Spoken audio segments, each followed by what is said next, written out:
Well, hello there, and welcome back to Chronicles of Power. This is a podcast dedicated to power.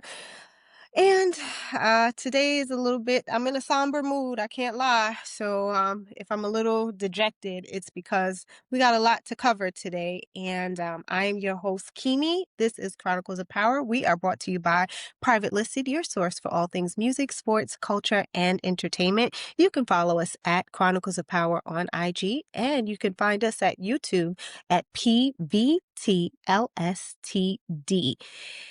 Please also tell a friend to tell a friend about Chronicles of Power. The more you follow, subscribe, and share and like these videos, the more of an audience we build. And today we will be covering episode 309 of Power Book 4 Force. And I have two very special guests in the building with me. One is no stranger to the show. Mr. Isaac Keys is in the building with us.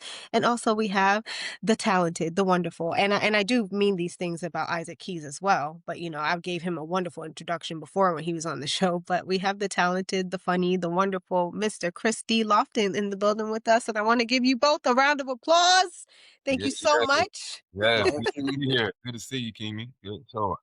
Good to see you as well. So this episode was directed by none other than Mr. Eve Rivera, and we all know when Eve hits the building, we know that we are about to shed some tears and a whole bunch of slackness will follow. And it was written by James Slayman and Terry Kopp, who has also, both of those people have been on this show before. If you haven't seen the episode with them and their insights on the characters, please check it out. It is available on YouTube and wherever you find your podcasts.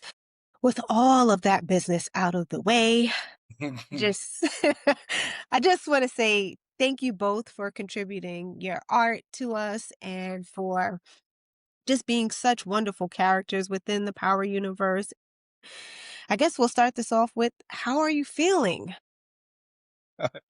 Like, how are you feeling? That's what we need to get that. I feel like we need to check on you as well. Uh, Okay. yeah, I mean, you've been rocking with us since day one. So we For want to real. we appreciate you rocking with us and all your commentary and just, supporting us. And as this journey comes to an end, as we see it comes to an end in a sense, but nobody dies. Well, power never dies, put it that way. Yeah. It's definitely bittersweet for me too. I'm not okay either. I don't want it to end. And it's like it's getting I hate to say that, but it's getting better and better and better and better. So it's like, man, I just feel like there's so much more story we could have told. Man, getting better and better. More better is what it's. More better. In the words Built of back Cardi. better.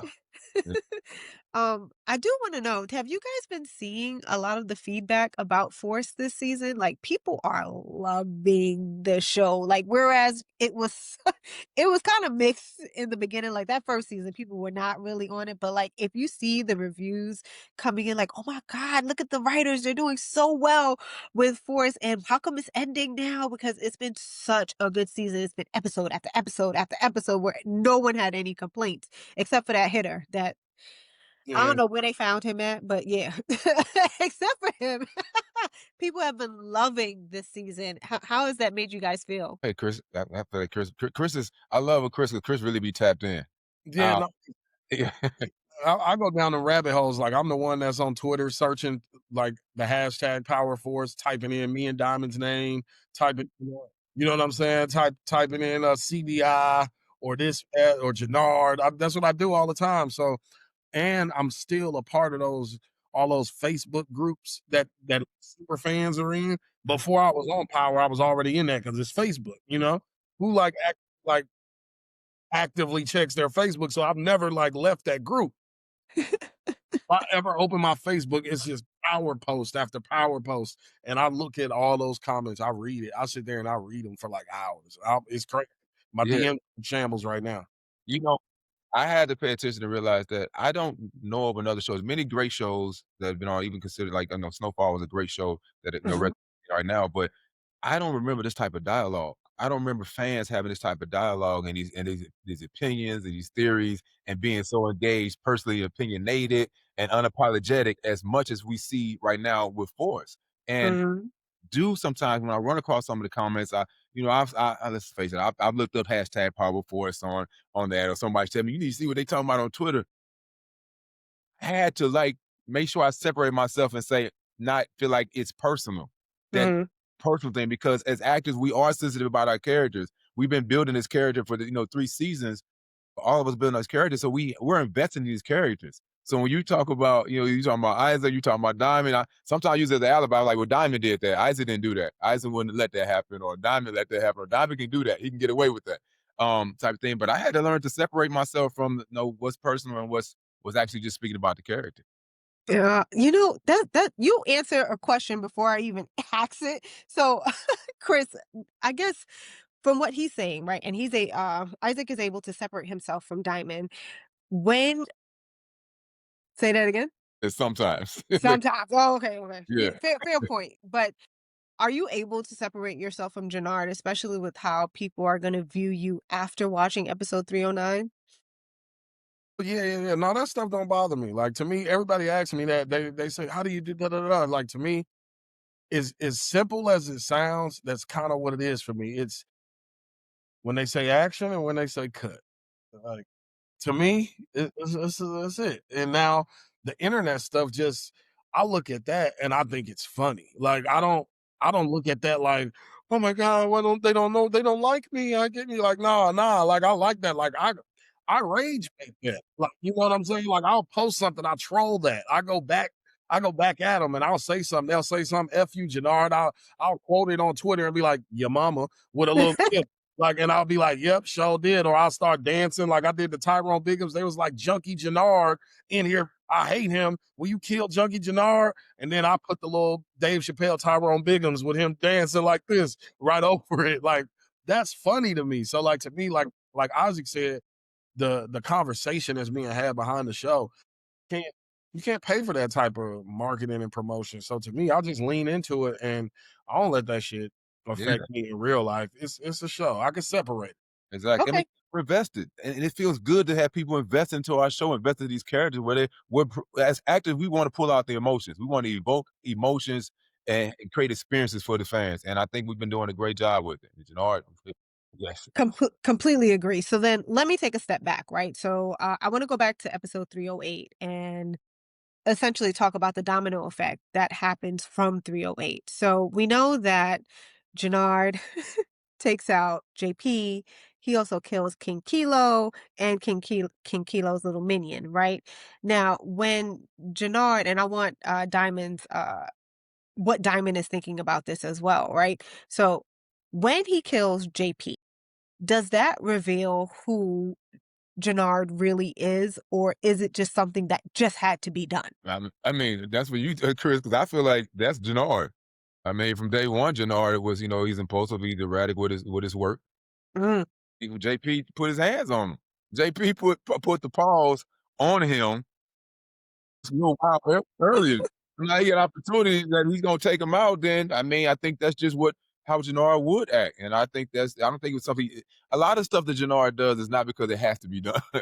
See, for me, I think that situation, he did do it because it had to be done. That situation. Because I feel like there was layers to it, I feel like, or at least that's what I told myself. Maybe I could be wrong. But to me, when JP starts screaming, "Be a man Mhm. with yourself, Jannard," right? Number one, Jannard didn't expect King Kilo to call Tommy. I thought he was gonna call D-Max. So remember, we were looking for Yeah, D-Max name in the phone. yeah, So Mhm. then he couldn't find D-Max name, so he ends up calling Tommy, right? Mhm. Didn't Mhm. expect that. So, but now we're here. So now we're here, and now he starts saying my name. So either way, I got smoke coming behind this because he knows that Jannard is here with a gun to his head with King Kilo. I have smoke coming. So, and once he said that, fuck it, we're here now. Boom, boom, boom. And I didn't want him to get the talking too much. Mhm. You Even know, though he said enough. that's He you said enough. already said, now if you said that already, who knows what may come out of your mouth now. So let's just boom, boom, boom. And now I was chilling. I told King Kilo, I said, hey, we'll get D back next. And he said, nah. Matter of fact, fuck you and Diamond. We're Oh out of my God. coalition. And we can't have that. And now, and now he gonna want to come after me because I've been lying to him about D-Mac, and now it's just all type of shit. And now their leader is home, so the RDs, but I can low key, if I just kill him right now, I can make it seem like D-Mac did this shit when he came to try to kill him. Like, boom, so fuck it, nigga, boom, boom, boom, all of y'all. Oh yeah. It's like when you're younger, you have a curfew and you already late. You know, well, I might as well turn up. I might as well just turn up. I'm gonna get Yeah. away. It's better to ask for forgiveness than for permission. There we go. There we go. Alrighty. So then here's the other thing with the King Kilo thing. So, well, actually, I feel like you kind of already answered that because to me, was killing King Kilo a part of survival or was it just revenge? Yeah, I would say it was survival. Survival of not just my person, but survival of our business and the coalition and just what CBI had going on. I think it was about that. Like, we already got a war. Last thing we need is the RDs to flip and try to be coming after us too, or leave the coalition when Tommy's already out. We need people on our side. Hmm. We don't So need then, the people. uh, so then, what wouldn't Jannard do? So where does he draw the line? I don't know. A lot of space. A lot Hey, of space. I don't know. I don't know. And that's funny because I asked that question to Gary season 2 when they gave me the whole narrative about being on drugs and this and that and this and that. Yeah, that was where I was going next. I said, That's where well, I'm going. okay. I said, Gary, I'll trust you blindly, but what else is Jannard okay with? I was like, I need to know. I need to because like this is beginning to be a thing, and I don't know. I don't know what he's not okay with. I think there's some things without spoiling it. I don't want to spoil it, but Mhm.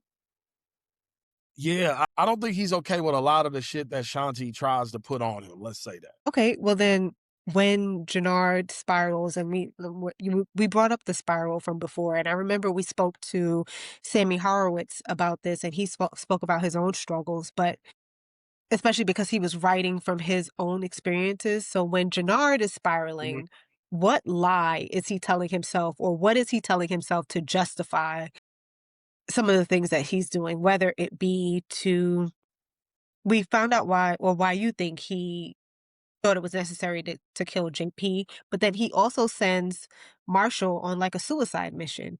So how is he justifying all of this stuff to himself? See, I don't think there's no. I think there's a very fine line between morality and street business in the criminal underworld. And I think like something like sending Marshall to do that, if you're just looking at it from a moral compass standpoint, it's fucked up. It is. But I feel like in Jannard's position, I mean, that's honestly the smart play. Like, like even in the mob movies back in the day, like the Italian mafia, like they call it the last kiss. The person who kills you comes in the form of a friend holding a smile.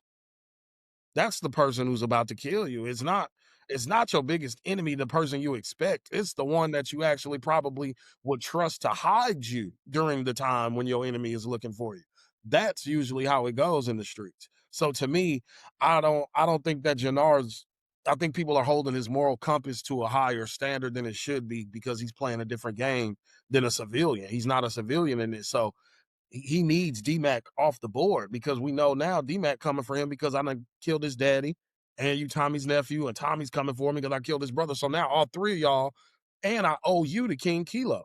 Now the RD's coming for you too, or they gonna get me. So it's either him or me. There's two things you said. I want to take it back a little bit because the person that is supposed to protect you and that is protecting you is your brother Mhm. through thick and thin.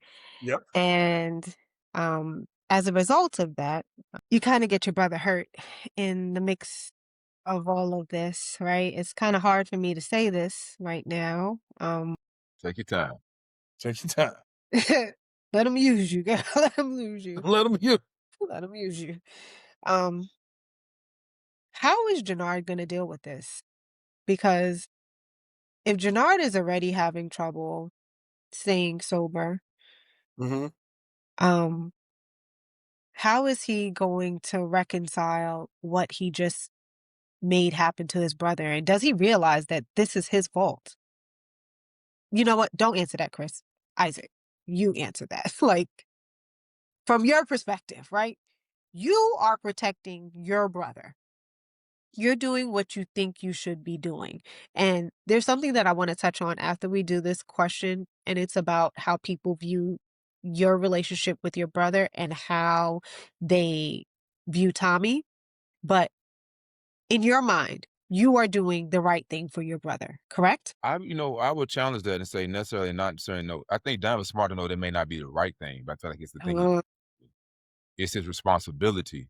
And, as I've stated before, like anybody that has a brother or a sister and, you can fight with them. But if somebody else tries to fight you or fight one of them, then you both gonna jump on 'em. Like, I don't think Diamond cannot give up his brother to Tommy or to anybody else. If anybody's gonna take Jannard out, it's gonna be Diamond in his mind. If he feels like he has to sit him down because it's like he's like a wild animal, a wild dog, you gotta lay him down because he's just causing too much and it hurts Diamond so bad that he feels like, but he's not gonna let anybody else do it. That's just not how, that's his responsibility. That's his oath he gave to his passing father. And that's what he told his brother, I got you. And through thick and thin is that loyalty. And I think that loyalty is envious by the character of Tommy because he wanted that loyalty. He strives off loyalty even from Ghost. He wanted that same type of loyalty. He was seeking that mhm, in Diamond, but Diamond kind of held it off with an arm, like arm's length a little bit, but because he always had his brother. So Diamond really wanted spread his loyalty to both, but he couldn't do that. He's put in a position in the middle, and his brother's his blood. He's got to choose him over time when it comes down to it. And I think that boiling point came down to it. I got to choose my brother. With that being said, I think that it's so many nuances. Like when people are able to watch that episode 9, when you see Diamond, because Diamond's starting to pay attention to like, and he kind of when Shanti put that bug in his ear about his brother been plotting on him, mhm, he probably figured that, thought that, but at the same time, but he's not privy to that conversation Jannard's been having with Shanti all this time from episode, from the beginning of the season. He doesn't know mhm. that. He doesn't. He just it's news to him to hear his brother's back on the stuff.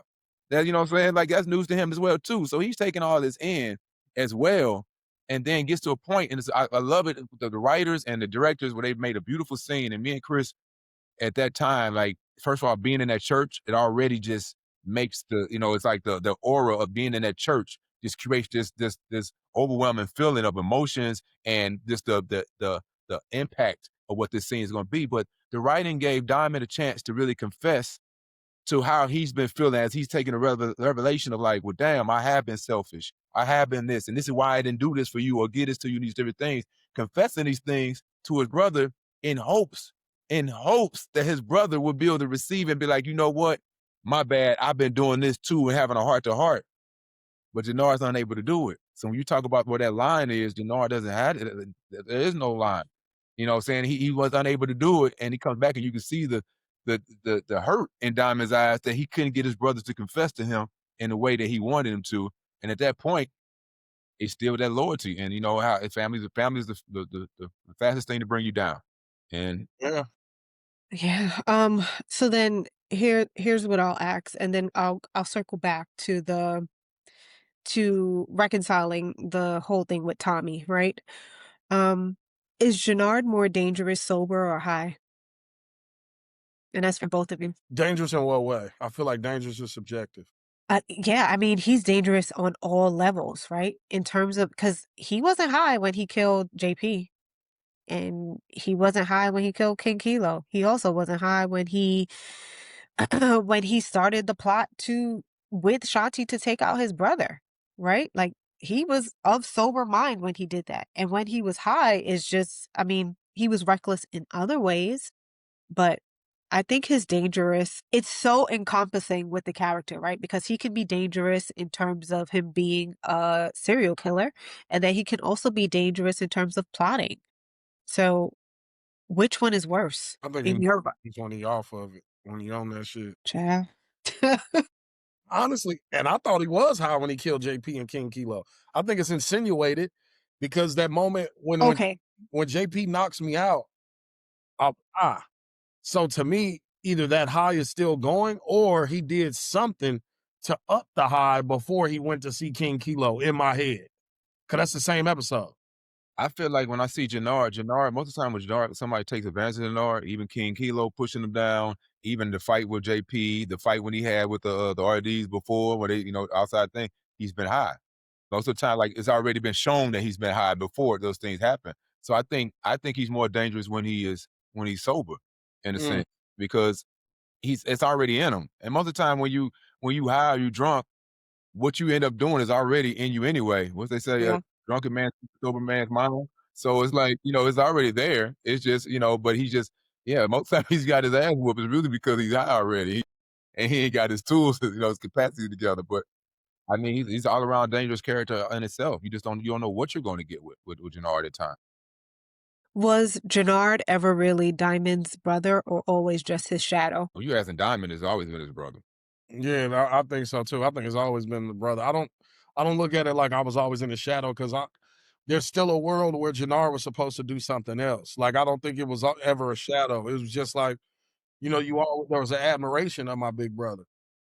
I was always like, that was always my brother. I see it that way too, but then there are some people who aren't able to see that nuance, right? Whereas remember when he came out, I think one of the things in the first season that a lot of people couldn't understand is just like, what does Jannard want from Diamond? Like you've been running it for 15 years, and then we were able to say, okay, well, he just wants his brother respect. And for him, like I think Diamond, it kind of like picked up on this that or probably in the second season. And I remember in the first interview that we had with Isaac, Isaac was the one that pointed out. He was like, he just wanted his brother to say, "Hey, you did a good job." Yeah, proud of you. He just wanted to Yeah, say, "I'm proud of you." it's And go ahead. I'm sorry. go ahead. No, no, no. Finish up. You go. No, I think it's so realistic because there's so many dynamics and relationships of brothers and whether it's sisters and between like parents. Kids act out because they don't feel like they're being seen or appreciated a lot of times. And in Mm, this situation, there's different things. Part of substitution for me was I have uncles that are blood brothers 2 years apart, but they mhm, make drinking or whatever else and get to fight, and they will actually kill one another right there on the front porch, like because it's just where their anger, where their temper goes. So to me, this is not different, and like it's just like Jannard having that I relate that dynamic to that. He'll kill his brother off his anger, off his emotions. May feel sorry about it later, but in that moment, he'll go about doing it. Diamond looks mm, different because of the responsibility of his little brother. And then as she states later on, he understands that, he was selfish by pulling his brother into doing these things to be a part of something. And, mm, he felt like he established that it was his life choice. So it's really very toxic. And it's like, but that's life. Like there's so many nuances in this, and he's in the writing and what we're able to show. And we were only able to show so much. We can't give a whole backstory of how good Jannard was in school and how smart he was about going to college. But Diamond said, "Hey, no, I need you to handle this business while I go sit down for a while." And I'm, saying we're gonna work it this way. I need you to keep this afloat, keep this alive. But Yeah. mhm, on so much we can show in these episodes. But when you really look, and I challenge the audience, look into these nuances. Challenge mhm, these nuances of what this brotherhood relationship. And people always ask, "You need to kill your brother." Can you kill your brother? It's easy to say, but to pull the trigger or to make the actual act happen is not always the case. Because especially if you love them and you just feel like, damn, just act right. I'm just giving you another chance to act right, mhm, do right, listen to me and do right. And they just won't do it. And you just like, I can't do it. And people are kill him, kill him, kill him. No, y'all hold up, back up. You know what I'm saying? I got it. The type of thing. And it's like, it's really so deep to me. And I think that's why I get internalized and I love that Kris is playing my brother in this situation because of our relationship. And then I think it really shows in that episode 9 of our real brotherhood outside of the show that we were able to use in this scene because we were all emotional that day. mhm. I mean, Yeah. I've never seen Kris be emotional or take time off because he's acting cut. I've never seen him take the time where, no, I need a moment and look before the scene's being shot to go over there and really collect his thoughts and get into that scene, into the depths because we wanted to bring it much alive. I Mhm, just knew and found out, and I break the news. My father had just passed away, like maybe a week or so before we start shooting this episode. And I mhm, barely told anybody. People started to know because I didn't want to reflect on the things. But all this emotion, I was emotional the whole episode. I'm there crying in between takes, just thinking about my pops, having to go to work and do these scenes. But I'm like, you mhm, know what? I got to pull that substitution and use that emotion. And it just so happened to be in alignment of what was happening, in the scene. Being in that church, I'm looking at things and just started crying. I'm like, let me excuse myself. It And was that's a church wild time. People don't understand that behind the scenes. It was a wild time. Like, we really felt as though, Diamond was unlived. And, you know what I'm saying? And it felt like it was Isaac, and it felt like it was Chris. Yeah, no, seriously, seriously. Uh, I mean, how was it? I mean, so first, I think I told you this on like off camera, and when it happened, my sincerest condolences about your dad, and being able to work through that is, I guess, a testament to, I guess, your work ethic and just how much you care about what you're doing. But how were you able to finish all of this after your father passes away? Like that is, I could never expect that from you. Never. Like I wouldn't even want you to do that. But how were you able to do that? I still don't really know. I mean, I took my moments, I took my time, and I think that's the power of acting. You know what I'm saying? That's the real power of acting, is being able to take emotions and things that you feel or things or experiences you had in life. A lot of times we know that when you need a character to cry, they had to think about, like, okay, what if my mother passed, or what if my, father passed, or something hurtful or a bad relationship that may have not happened, but and visualize it in order to bring that emotion over them. Um, I still don't know. I just knew I had to go to work, and I knew I had a cast, and I had a crew, and I had a show that was dependent on me. And when it comes to acting, there's no subs. There's no, like, it's not like you go in a game and football, you're hurt, somebody next person up. Nobody else can play Diamond. Nobody else can do that. It's a whole production that's skilled at this series and show way in advance to where, and they were very accommodating with anything that I needed. They were very accommodating. They were there for me because we are family. And I think that's what helped me get through it. Not that I didn't really want people to know. Chris can tell you, when it happened, I didn't tell him. I had a whole birthday party and everything that I had planned offset and went to, and didn't say nothing, say like that, because I knew and I felt bad about that at first. But when it came to shooting, we had that whole scene in the basement. I never told him because I didn't want it to affect him. I didn't want to affect nobody in my cast to be like, "Oh, sorry, Isaac," and just hear that all day throughout the day, because people don't know how to respond when grief happens. I just took it upon myself, and I just I internalized it, but the acting helped. Mhm. Oh, my heart. Okay. All right. um, I got a lot going on in my head right now, and I'm trying to Right, stay focused. I don't want to start crying because, but right.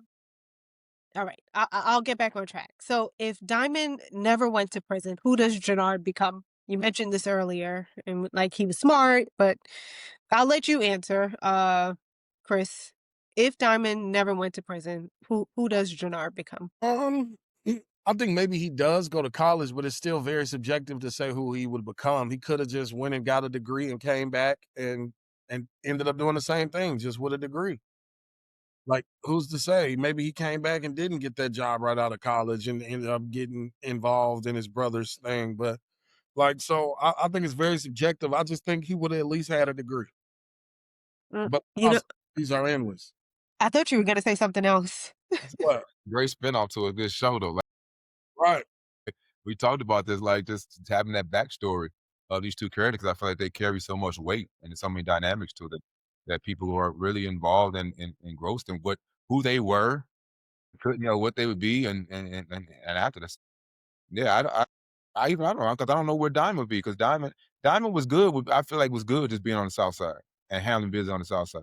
It wasn't until Tommy came along to had all these ambitions. They wanted to break up the rules of Chicago by overstepping your side, breaking South Side stays on South Side. Yeah, now he want me to go over to the West Side and go to the North Side and go all these different places to take over this whole city. I don't think that ever was Diamond's ambition or Jannard's in this situation. I think people were cool and content with where they were. So there would be no show without Tommy coming to Chicago on that. Okay, so let's talk about Tommy for a little bit. Diamond is able to realize what Tommy is doing. He made a coalition. He's able to expand on the business outside of what CBI has originally done on the South Side. Diamond can see it. Jannard, on the other hand, he doesn't care about it. He's like, listen, this is stranger danger. I don't understand why we're so forgiving or why we're so open armed to this white guy that we don't know come into our system, and we're so willing to give him everything and just work with him willy nilly. Why can't everyone else see it the way how Jannard sees it? Besides Shanti, because she kind of saw it too. Money. That's simple. Money. Everybody's greedy. I think it's different for Diamond. I think Diamond, because Diamond ain't never flashy. You know, we don't even show Diamond spending the money nowhere. You know, and it's, But he always in a t-shirt. you know, I think Diamond. I think if I was to just say, okay, let me look at this. I think Diamond saw this guy coming into the city and he was more curious about who this guy is and wanted to kind of keep him close to understand who he was. In season one, he says, "You clocking my city, huh?" He told Tommy because he could tell that Tommy was trying to clock the city. And I think Diamond wanted to bring him closer to the source because if anybody's going to take over the city, Chicagoans, as Chris can attest to, and most people from cities are very prideful about their city. And I don't think Diamond he wanted to let this in his head, let this white boy come in a sense, just take it over without him either being involved or what exactly is his motives or what he's about to do. So I think the approach was just different. Jannard is more cut it, get out the way. Diamond's more a little tolerant of seeing what is going on and what's happening and still trying to bring it. If he ultimately a goal, he wanted Jannard to work with him. He wanted to bring it all in, but I think that's what makes it so beautiful because people they see things different. Everybody has a different lens, and when people are not on the same page, this is what you get. You get this beautiful chaos of what we were able to do for 3 seasons, and that's what we're able to get. Yeah. Okay, when y'all were reading the script for season 3 or maybe even season 2, was there ever a point besides what happened in episode 9, or was this the point where you said, "Nah, this is too much. Like, he's wild for this." Like, whether Tommy is too wild or Jannard is too wild, or I mean, in episode 8 we saw Diamond shoot through the wall. Was there ever a time where you was just like, "Nah, this is too much"? I wanted more. I was Yeah. give me more. I was so tired of Diamond taking so much for so long. I was like, he has a long fuse. I'm like, give me more. Like, I would call Gary. He got to fight somebody. He got to put his hands on somebody. He's a former boxer. Let him put his hands on somebody, beat somebody to death, like in a sense, to show people what it is. But Gary being a mastermind again as he is, he did right to draw it out to get not just me frustrated as Isaac, but get the fans kind of frustrated. Like, well, who is Diamond? Da, da, da. He keep doing this and that, and then bring it out at the right time. So I wanted more, Chris. I know you. Yeah, same. Like I wanted more. Like the only time maybe I was like, okay, this is crazy, is when I got in the car with Sammy to shoot up for the first time. Yeah, that was a lot. I was like, whoa. It's too much. Like, wait a minute. Yeah. So, Yeah. was there any scene that kind of messed with you mentally? Well, for you, I'm guessing in the scene with Sammy, did it mess with you mentally? Having to shoot up or pretend like you were shooting up? No. Like Okay. I'll be pretty chill for the most part, except I feel like the 2 scenes that were the hardest to do, I don't think mentally it messed with me, but like just hardest to get there, I guess, in that mind frame was Mhm. this scene for Isaac and 9. Right. Mhm. And I forget what episode, but it was season 2 when when I was like on a bender. I think the episode opened with me after I just killed Lil K, and then I start hallucinating and seeing him hanging from the seat, Mhm. and I had to like do that. Like I remember those 2 moments being the hardest to find. Like, okay, now like you gotta like really like take it there because you're supposed to be high, you're supposed to be this, you're supposed to be hallucinating, you crying, you drunk, you this, you that. Like it was just so much. I remember I was sneaking little shots of Mad Dog 2020 in between just to like get this little like this little. I'm hoping you was gonna share that. I was like, what you drinking, Chris? Hey, what you Yeah, drinking? Mad Dog 2020, boy. I had it in a water bottle in my little robe, and then for You can get an endorsement off of that in a minute. yo God, No, Yeah. I hope so. that Isaac thing. I don't know what money they gonna pay you, but it's Nah, they ain't gonna do nothing. I remember, like he said, because it was the church. And I just know my go-to, if I have to cry, my go-to song is this. And it just was even more fitting because we were in a church. My go-to song, if I have to cry on camera, is Yolanda Adams, The Battle Is Not Yours. Oh, Oh, man. bro, I sat there in the pulpit, like Yeah, you did.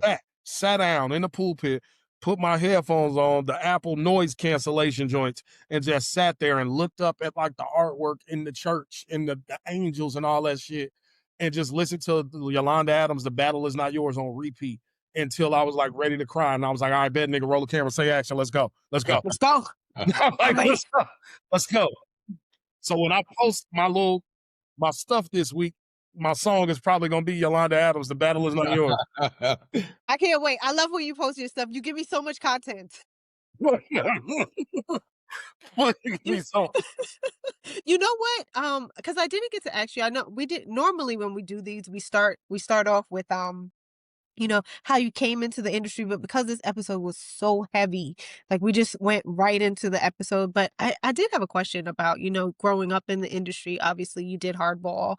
And do you think, like from your experiences as a child actor and then obviously growing into an adult actor, does that help you understand Jannard's character for hunger to be seen? Like, I feel like Jannard wants to be seen, right? And he is looking for respect. But does that correlate or does it like relate to what you go through in the industry at all? In like proving yourself? um, I don't think that I would correlate the two because I think Jannard wants to be seen in a different light Oh, than what a child actor would want to be seen. And I feel like the light that a child actor there's like just different things like that transition from child actor to adolescent to manhood to adulthood or whatever. I think that is a harder hump to get over than Jannard's wanting approval from his brother or wanting that from his brother or wanting to be seen by his girlfriend or by his under people, you know what I'm saying? Is the people that works for him. I think that is way tougher than that. Like that for Jannard is just like partially ego, hmm and a lot of it is ego. With his brother, I don't think it's ego though. I think there's just like actual like maybe trauma there.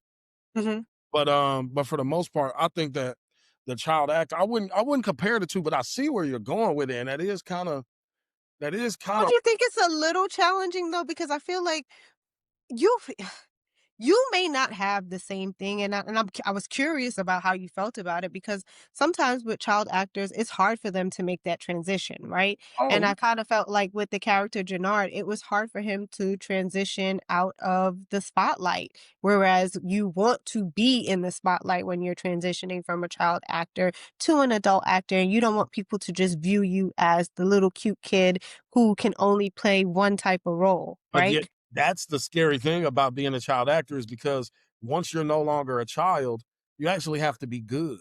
Like that cute kid shit only lasts so long. When you're no longer a cute kid, now you're a grown ass 26-year-old man. I need you to be good at this.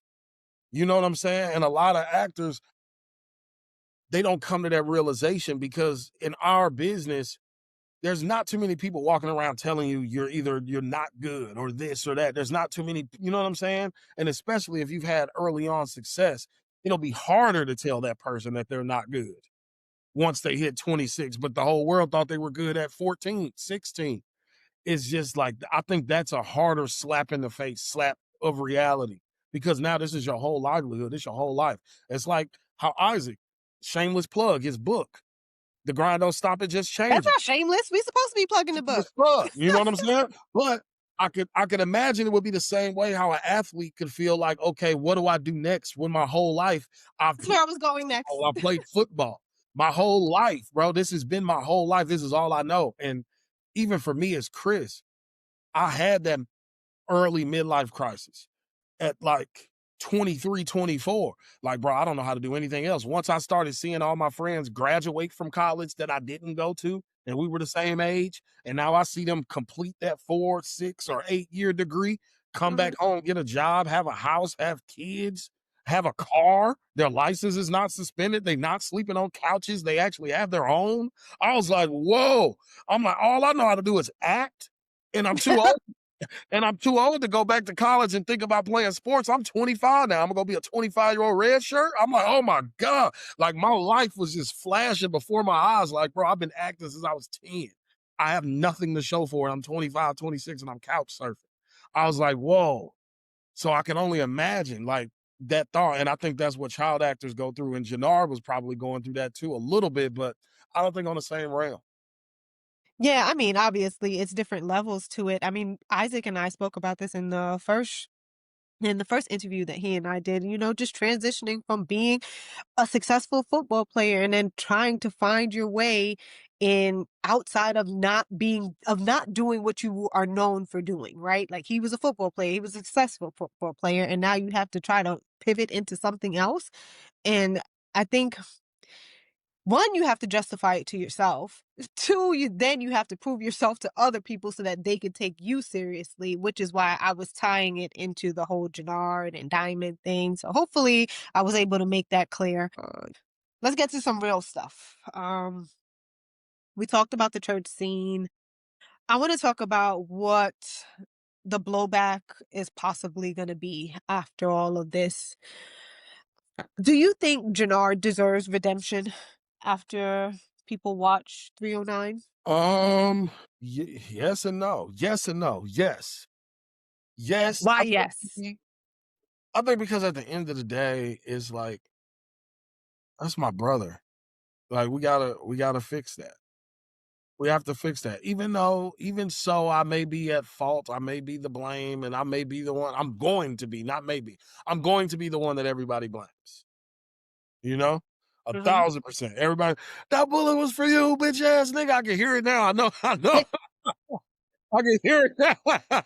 Diamond pulled my ass, he didn't jump. Bullet was for you, bitch ass nigga. I'm gonna be dumb and drawn. Yeah, look, bro. Like I already know what's coming. So, but I think in a weird way, it's not gonna make people like root for me. But I think it may give people reasoning for the crash out to come. But I do think that this will keep Jannard sober because there's a conversation that me and Isaac have, that me and Diamond have Uh-huh, right. in the church that we end up having where you talk to me about that. Well, can we talk about the conversation that you and Diamond have? Actually, I want to hear it from Diamond's perspective. So, Isaac, can you talk to me about the conversation that you have with your on-screen brother? Can you walk us through like what you're thinking? And because one of the next questions that I was going to ask was, is Jannard past the point of no return? And I think one of the reasons why this conversation happens is because I think Diamond is kind of reconciling that in his brain, right? Like, can Mm, my brother be saved? Am I, like what you said earlier, am I gonna be the one to have to put him down? right. So talk to me about the conversation that happens in the church. I will interrupt. I mean, it starts off with multiple conversations. It starts off, where, he talking about, I think Diamond right now is just really trying to just get past this moment. He knows there's gonna be something's gonna come out, some fight, wars ready to happen. That's what he's preparing for in the church. He's preparing for he has. They feel like he has all the boxes checked to prepare for what's going on. So to prepare for Tommy and whoever he's coming with in his army. And I think at the time it's like he just wants to protect his brother. He wants to protect CBI. And then when this is over with, then now he can have this more or less, determine like how this relationship is going to continue to happen between him and Jannard. They Mhm. they gave us opportunity to Eve gave us opportunity to just go. We knew the lines, but at the same time, he said, "Just go." Like, just and when at that part when we were on up there at the top about a pew, and we up there, we're talking and in conversation, Diamond comes in, he's like, "Hey, man, I got this checked off. I got this checked off. We should be good." Uh, but let me, basically kinda let me talk to you, and that's when he starts going to more of his confession of what's going on, and then asking, "Is he good? Is Jannard good?" He's trying to have that heart to heart, and, Right. the cats don't know how to communicate very well. They're trying to say a lot of things without saying something. They can't Yes. actually the words in the skit, but they like, you get what I'm saying, you know? But You can read between the lines. right. And I wanted that part to play, but I also wanted the part to play to where, when Eve said just go, letting those real words come out and the pauses and the phrases that like you don't know what the next thing you're gonna say, and it's like virtually trying to give his brother a verbally hug and a love in a sense, and he's not able to, Jannard's just I can't like he can't get that back right now. Not in that way of coming clean. Like he'd rather just act like it never happened and just Mhm. on probably in the most part. It's one of the things where I feel like, Diamond sees looks so far past down the line in the sense of where he wants to go. And some people just don't look that far.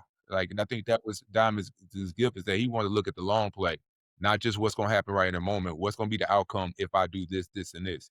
he always still played chess. He just always he listened to Tommy a lot of times in the situation to see how he was gonna play, and then go from there. Like how you want to go about it, and listen to that. And that's one way you learn from people.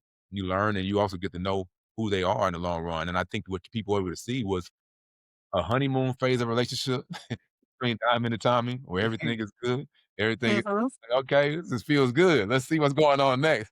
But as you start to live with that person, to be around that person long on, you see other more ticks, you see more flaws, and can you accept those things? Do you want to accept them, or do you feel like you move the same way? And I'm just excited, man. These fans, I think, are in for a treat in episode 9, just with the conversations that are being had. Even the conversation with Diamond and Tommy on the Riverwalk, like it's like one of those heat Yeah. conversations where it's like Al Pacino, Robert De Niro, 2 masterminds come together, bosses come together, but it's like, what we gonna do? Okay, if it ain't gonna be peace, you're not gonna get that answer, then we gotta do what we gotta do. I'm happy about the conversation that Diamond and Tommy had. You guys could have been a really good team, but Tommy feels like Jannard came in between that. And I'm just like, it's his brother. Like he's always gonna side with his brother. Like, Right. It wasn't like Tommy was helping Diamond, like, with his brother. He was already done with him a long time ago. He was just talking yeah. to him because of Diamond. But, like, if he just coulda came around and be like, "All right, man, let's get your brother together right." You know what I mean? Like, he had no empathy on that aspect of the brotherhood, even though he seeks brotherhood. That's what I'm saying, like, it's so deep and stuff of what people really want and what they yearn for that they're Mhm. not able to get. It just makes them act out in certain ways. So what's something you think viewers completely misunderstand about Jannard? Um, that I'm hating on Tommy. Like I don't. I think I think that's like they misunderstand that. They misunderstand that I'm hating on him. I don't think it's about hating on him. Like, good for you. And you know what I'm saying? It's just not in Chicago, and who are you? Like, I don't think it's a hate thing. It's just like a who are you? This is Chicago. We don't need you. You're white. We don't know you. Nobody vouched for you. You may be the police. You could be a snitch. No, we just like thanks, but no thanks. It's not even about hating on him. And you robbed him. Like no, like and I think that's a big misconception. And and I think the fact of him never loving Shanti or Diamond is a misconception too. Wait, people say that? Yeah, people think that me and Shanti's relationship is not real, that either she never loved me or I never loved her, and they think that me and Isaac that Like, I don't love my brother. bro, the way you took her braids out, People who uh, gonna take you my took her braids out. braids out, that's love, fam. That's love, man, Love, man. right? They can't People hate overlook many that. people. They can't That's overlook what I'm saying. Like, mm, I mean, Okay. and her letting you see her like that with her hair out. That's love too on her end as well. right, You did? right, So right. from a woman's perspective, they understand that. They know that. So I think they overlook that. Yeah. Yeah, I think that scene was supposed to tell us, "Hey, this is not for play. This is for real here. Like, not many people are gonna see me without makeup, without lashes, with taking out my braids, or like, not many people are gonna see you like that. Like, you will have to be. That's a very intimate thing. Yeah. I guess people just don't understand black love, but it's all right though. Alrighty, so I'm gonna close out with this, right? Both Diamond and Jannard, they're both shaped by unresolved pain. And I think my question here is, what does playing someone like Diamond or Jannard teach you about survival, choice, and of course, consequence? So I'll start off with you, Mr. Isaac Keys. I think I would start off with like, if you don't change your environment, you'll become the product of your environment. Oof, child. The writers did a great job with Diamond's arc of him coming out of prison, giving a little backstory or a glimpse of what the streets knew of him being, and putting that out there so people kind of saw audience knew like, oh, okay, so he used to be a killer, and then he's saying he's coming out, he's trying to change his life. I'm not trying to put bodies out like I did before to his brother. I'm trying to change. He's finding love. Somewhat of a sense of a family with Leon, and what I'm saying, and his mom, and played by Renelle, who's a phenomenal actress. Um, Uh-huh. and you seeing that side of him trying to see another side of his life, giving speeches in the park, but still being involved with street activities, still following, still going with CBI stuff, and then entertaining different, activities with Tommy. Continue to do both. So he got one foot in, one foot out. Just Mhm. continue to do that. But as time goes, the hurt, life situations happen, circumstances happen, they change you because now you're not getting what you thought you wanted, what you thought was going to happen. So now you hurt by that. So now you're taking a step back. So that pain that you start to endure and what's, and it comes through in life can push you into some spiraling circumstances and push you back to your default. And if you don't, because you change the environment, it's right there for you, just tell you to come on. Everybody else wants you to come on. So now it feels normal to you to just come on back over to this person who you were before. And you know what?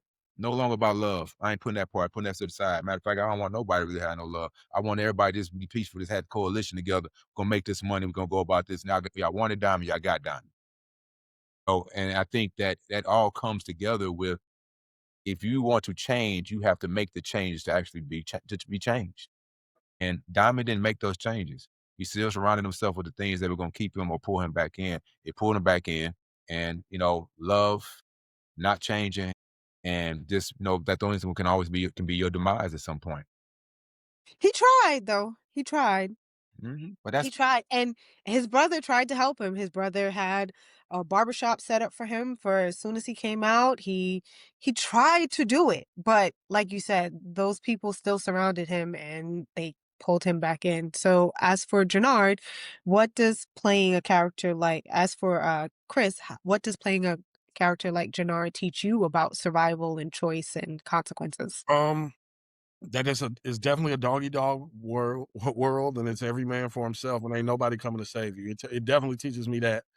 But it also teaches me that there is a consequence for all your actions. For every action, there is a reaction, and yeah, man, what's done in the dark, he always eventually comes to light. You gotta always. My mama used to say that, but you gotta remember that. And I think this showed me that that's very true. No matter what walk of life you choose to take, and and yeah, man, I think that there's no such thing as halfway crooks as well. You got Hey, you shout either out to Mob Deep.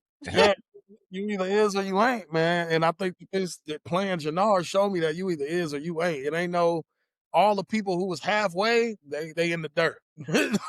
In the whole universe though, not just our show. yeah, If you was halfway, you in the dirt. right. No, seriously, seriously. On a fun note and on a lighter note, what's something you're gonna miss about playing beside each other, or just about the cast of Force in general? Now that it's ending. I miss the jokes, the laughter on set, like Yeah. coming in, talking about the night before. Like we we had a good time in Chicago. That one episode, it was an episode. What was the episode with Robert Townsend? Episode 5? Yes, Yeah. episode 5. So 5, we were hungover. I'm talking about boyfriend can't cook party was the night before. That Sunday fun day was real. We had this whole long shoot on Monday. I barely could get my lines out at one point. I'm like, man, I don't know what's going on. I could feel Kris and Corey behind me and Ahmad behind me. They just looking like, like, Yeah. nobody's gonna save me. Like, I gotta get these lines out the right way. This is a pivotal scene. I gotta ain't nobody gonna save me. They can't keep force feeding me the lines. Yeah.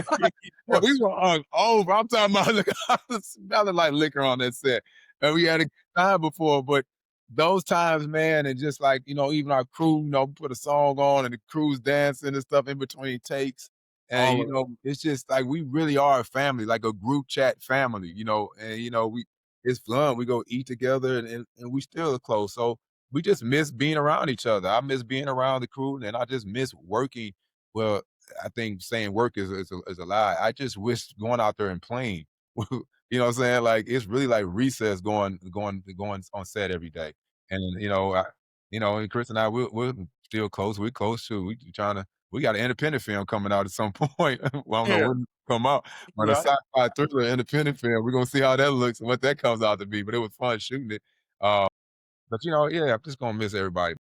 Definitely the same. I'm just gonna miss everybody. Those moments where I'll be out with Isaac and I get that text message. We've been waiting on them to tell us what time our call time is, but we don't know yet. Like so, There's no let's say we didn't have to work today. Me and Isaac were off today, and we're like, "Oh man, we both off. We outside," but we don't know how long they're gonna be at work today.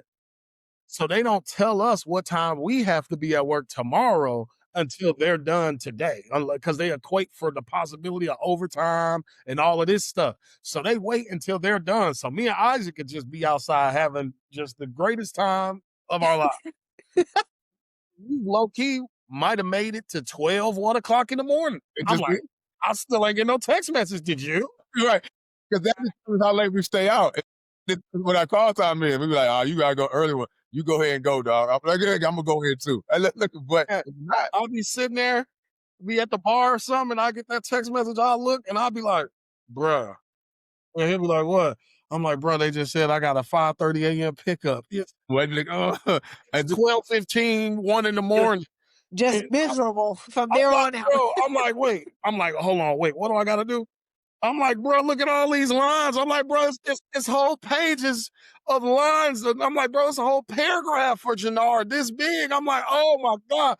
And I'll be standing at the bar like this, just reading the lines. I look over him. You can tell when one of us gets quiet. We over there looking at our phones, trying to go through our lines because we ain't really ready to go yet. But we over there reading the lines of the where we at. Okay. Wait, so one of my favorite scenes is when when Kris has his Denzel moment, right? And he's like, "This is my show." Did y'all go out the night before that?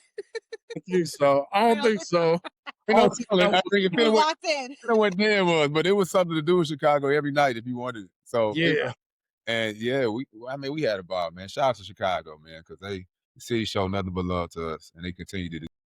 indeed.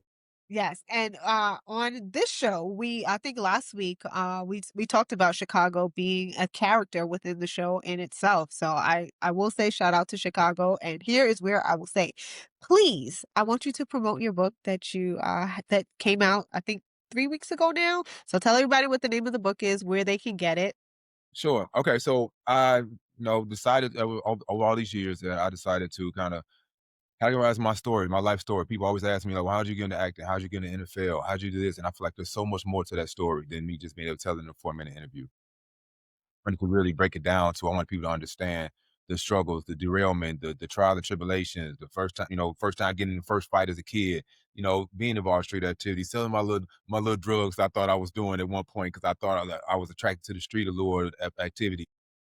First time having sex. I'm talking about I go dig deep into vulnerability of things of just for people that is relatable to other people's walk in their lives. And it's called The Grind Don't Stop, It Just Changes. It came out. You can catch it on isaackeys.com right now for pre-sale. Later on, it'll be on Audible and Amazon. Of course, I got to do the audiobook because you got to hear it through my voice. Yes. Yeah, so check it out. I think it's for everybody. Are you Like that. are you going to do a book tour? Yes, so we will be doing a book tour experience, as I would call it, a book experience where we'll be going to probably about 7 different cities. Okay. We'll just kind of create a mix and mingle environment, panel discussion or a fireside discussion. Just create a good vibe for people to kind of have conversation with one another. And I look forward to tapping into even boys and girls clubs and bookstores in the city and giving back to the kids as well too. I love that. Kris, what's coming up for you? Man, I'm just doing my your boyfriend can't cook stuff. That's all I've been really focused on outside of the acting thing. The your boyfriend can't cook, trying to work on some more episodes of the podcast, but Mhm. mostly just doing the tours, like the restaurant takeovers and going to different cities and doing that. And this year, 2026, I'm saying, hopefully I'm done with my seasonings. I'm gonna make my own seasonings and try to get them in. Yes, come on. For those of you who don't know, Kris can actually cook. I have tasted the food. I was forced Yeah. to eat carbs when he came here to Brooklyn. He's Yeah. like, Yep. just eat it. So, Eat it. but I will say he has a really good thing on his hands, and if he does come out with the seasonings, you would be playing yourself if you didn't buy them because he knows what he's doing. Also his podcast, please check it out. He has really great conversations with his peers, and it's almost as if you're just a fly on the wall when you're listening to him speak to people because he makes them feel comfortable and it doesn't feel like an interview. It actually feels like you're just sitting in on someone's conversation. So definitely check out Your Boyfriend Can't Cook. Definitely check out Isaac's book. There is going to be a book tour coming. You can go to isaackeys.com for further information. There is something that I do want to get off my chest. It is not Jannard's fault that Diamond dies. He did not pull the trigger. It is Tommy's fault. Always remember that. And on that note, people, it has been Chronicles of Power. We be out to the day Diamond dies. You see it? Love, Right? love y'all. Because Y'all love to make excuses for Tommy, but he does a lot of stuff that we just continuously make excuses for, and I can't wrap my mind around it sometimes. But it has been a pleasure speaking to both of you. I can't wait to see you guys in person again. When the book tour comes to my city, I will be there with bells on. Kris, a pleasure as always. I can't wait to have you guys back on, hopefully for another thing, because I mean, although power never dies, we'll see what happens after.